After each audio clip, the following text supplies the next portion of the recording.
Hello everyone, welcome back to Sydney and Starlet, and if you are new here, welcome, enjoy the videos. So today me and Sydney are going to be reading a little golden book, Disney Lady and the Tramp. So let's begin.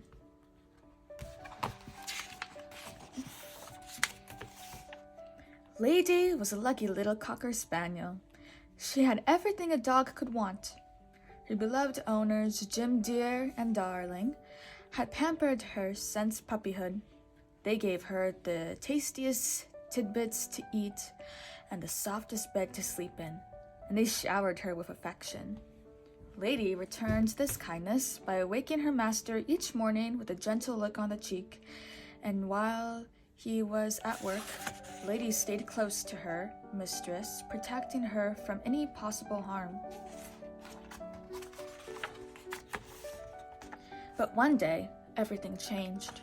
As Lady told her friends, Trusty and Jock, Darling now seemed more interested in the tiny sweater she was knitting than in her faithful friend. Lady's pals quickly put two and two together and figured out that Darling was going to have a baby. Babies are mighty sweet, Trusty the Bloodhound said, and very, very soft, Jock and Scotty added. Why, a wee baby is nothing but a bundle of trouble, an unfamiliar voice chimed in. The voice belonged to a scruffy stranger named Tramp. Though Tramp had no family of his own, he seemed to know quite a lot about babies, and none of it was good. Take it from me, Pigeon, Tramp told Lady. A human heart has only so much room for love and affection. When a baby moves in, the dog moves out. Although Tramp's words worried Lady, she couldn't believe that her family would ever be unkind. And once the baby was born, Lady saw just how wrong Tramp had been. For not only did Lady still have her family's love, she now had one more person to cherish and protect.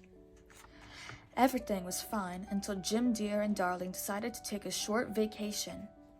Don't worry, old girl, Jim told Lady before they left. Aunt Sarah will be staying here to care for you and the baby. But Aunt Sarah soon made it clear that she did not like dogs at all.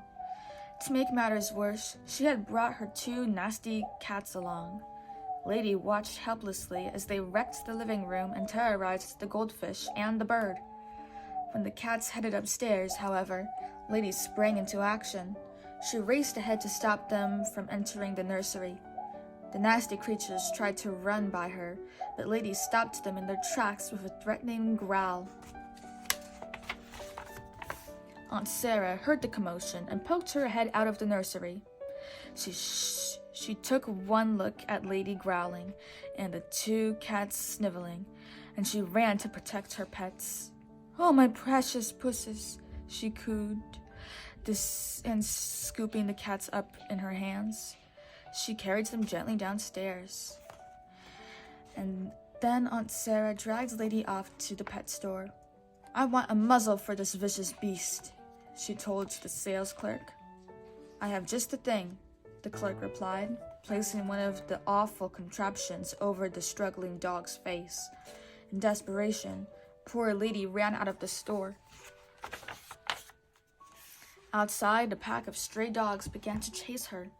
Horns blared and tires screeched as Lady raced blindly through the streets, across the railroad tracks, and into a strange and scary part of town. Her heart pounding, Lady ran on one, with the strays yapping at her heels. Just when she felt she couldn't take another step, a brown ball of fur rushed to her side. Biting and barking, Tramp fought off Lady's attackers until every last one had turned tail and slunk away. Tramp helped Lady remove the hateful muzzle. Then she told him her tale of woe. Poor Pidge, he said when he had finished her story. You sure have had a terrible day. What you need is a night out on the town to cheer you up. Tramp led Lady to a quaint little Italian restaurant. There, they shared a delicious plate of spaghetti and meatballs while musicians serenaded them with a romantic tune. After dinner, Lady and Tramp took a moonlight stroll. When they came to a patch of wet cement, Tramp scratched a big heart in the middle and placed one of his paws inside it. Lady did the same.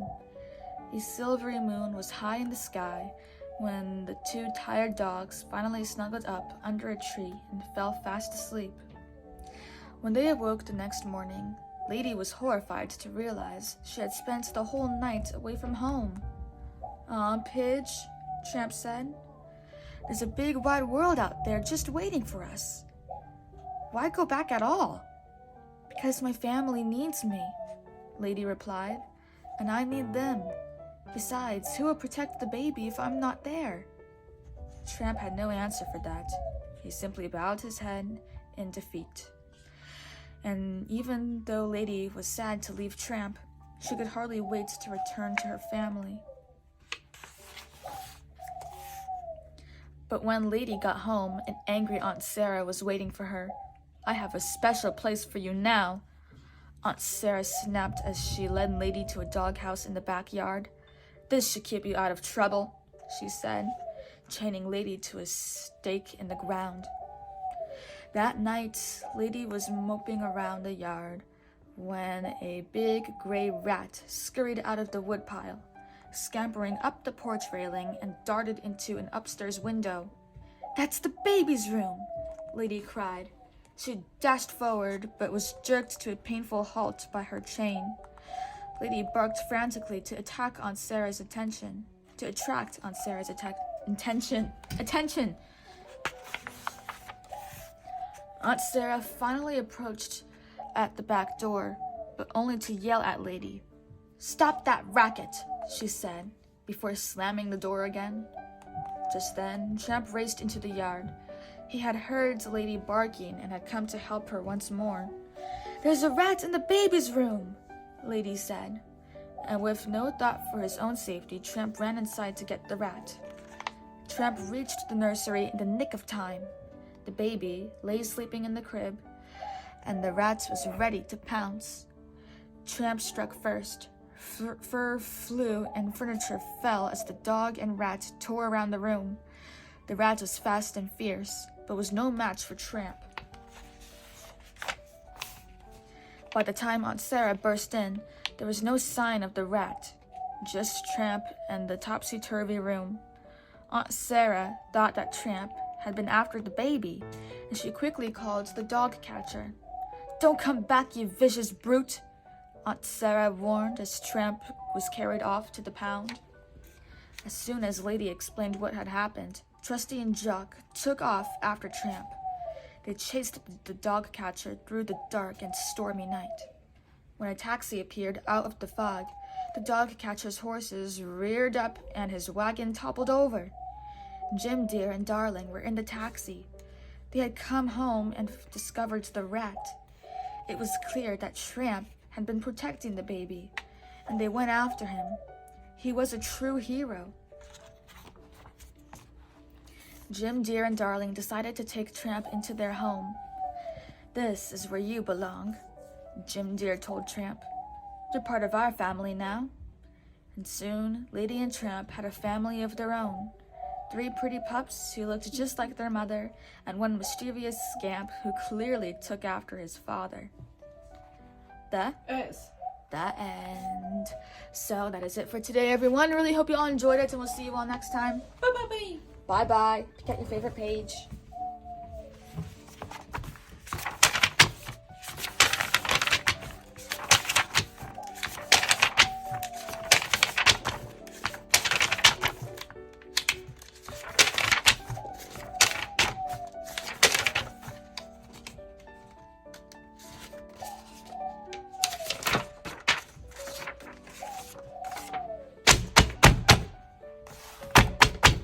Who's your favorite character? Yeah, good. Lady. Good choice. Bye-bye.